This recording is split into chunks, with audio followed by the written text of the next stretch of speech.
మండమలిగే పండుగతో మేడారం జాతరకు అంకురార్పణ జరిగింది. ఈ పండుగ జరిగిన సరిగ్గా వారం రోజులకు జాతర ప్రారంభమవుతుంది. అంటే ఈ నెల 14న మండమలిగే జాతర జరగ్గా 21వ తేదీన జాతర ప్రారంభమవుతుంది. 24న జాతర ముగుస్తుంది. ఈ నెల 21న సారలమ్మ, పగిడిద్దరాజు, గోవిందరాజులు గద్దెకు చేరుకోవడంతో మహాజాతర ప్రారంభమవుతుంది. 22న గిరిజన పూజారులు చిలకలగట్టు నుంచి సమ్మక్క వనం నుంచి జనంలోకి వస్తుంది. ఇక్కడ సాధారణంగా కనిపించే దేవతా విగ్రహం ఉండదు. ఓ కుంకుమ భరిణను అమ్మవారిగా భావిస్తారు. ప్రత్యేక పూజల అనంతరం డప్పు వాయిద్యాల నడుమ సమ్మక్కను గద్దె మీదకు తీసుకువస్తారు. సమ్మక్కకు స్వాగతం పలుకుతూ జిల్లా పోలీసులు 10 రౌండ్లు గాలిలోకి కాల్పులు జరుపుతారు.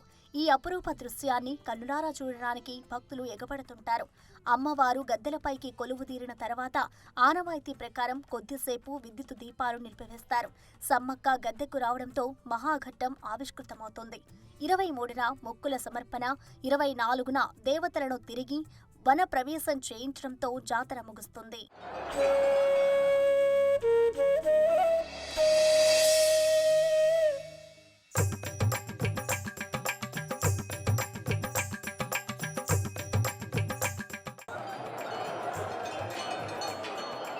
గోవిందరాజ స్వామికి, సారలమ్మ తల్లికి.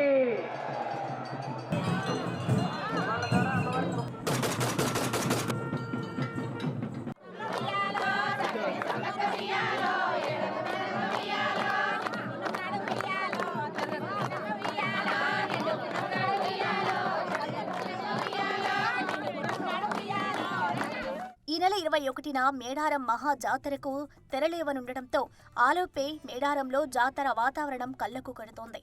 జాతర సమయంలో దర్శనం కష్టమని భావించిన వారు 10-15 రోజుల ముందు నుంచే మేడారం వెళ్లి మొక్కులు చెల్లించుకుంటున్నారు.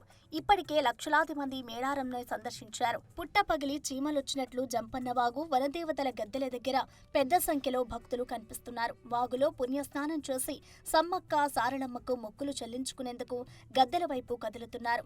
భక్తుల తాత్కాలిక గూడారాలు, చిరు వ్యాపారుల అంగళ్ళు, శివసత్తుల పూనకాలు, బాజా బాజంత్రీలు, డోలు సన్నాయి, మేళాల హోరుతో మేడారం పరిసరాలు మారుమోగుతున్నాయి.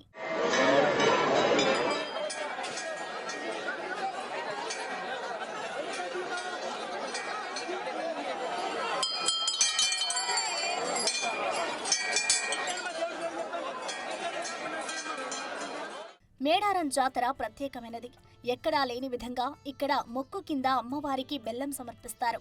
అమ్మవారికి సమర్పించే బెల్లాన్ని బంగారం అంటారు. తమ కష్టాలు తీరితే, కోరికలు నెరవేరితే నిలువెత్తు బంగారం సమర్పిస్తామని మొక్కుకుంటారు.